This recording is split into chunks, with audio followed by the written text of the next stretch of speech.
15%, while other long-term capital gains are subjected to a graded surcharge which goes up to 37%. I propose to cap the surcharge on long-term capital gains arising on transfer of any type of assets at 15%. This step will give a boost to startup community, and along with my proposal on the extended tax benefits to manufacturing companies and startups, reaffirms our commitment to Atmanirbhar Bharat. Clarification in relation to health and education cess as business expenditure. The income tax is not an allowable expenditure for computation of business income.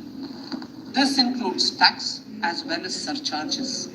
The health and education cess is imposed as an additional surcharge on the taxpayer for funding specific government welfare programs.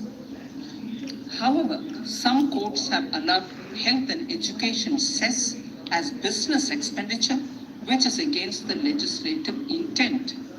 To reiterate the legislative intent, I propose to clarify that any surcharge or cess on income and profits is not allowable as business expenditure.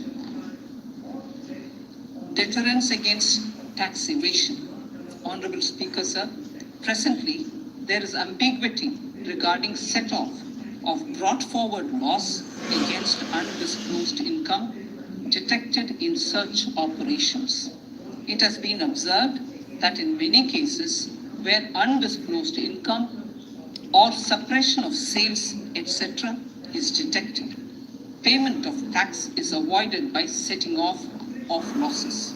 In order to bring certainty and to increase deterrence among tax evaders, I propose to provide that no set-off of any loss shall be allowed against undisclosed income detected during search and survey operations.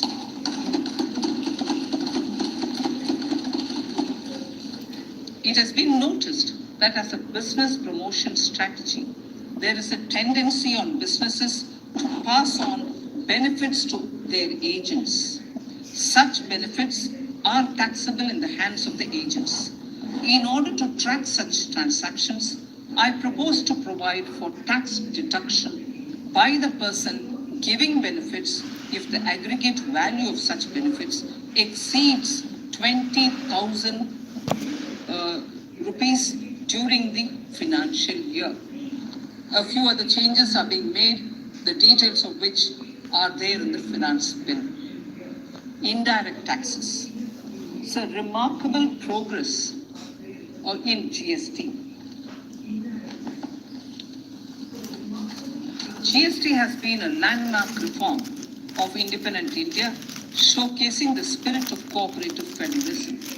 While aspirations were high, there were huge challenges too. These challenges were overcome deftly and painstakingly under the guidance and the oversight of the GST Council. We can now take pride in a fully IT-driven and progressive GST regime that has fulfilled the cherished dream of India as one market, one tax. There are still some challenges remaining, and we aspire to meet them in the coming year. The right balance between facilitation and enforcement has engendered significantly better compliance, and enforcement has engendered better compliance. GST revenues are buoyant despite the pandemic. I would bring in something which I've got to know this morning, not part of my speech, but worth putting in here for the knowledge of the Honorable House. I would like to bring to the notice of this House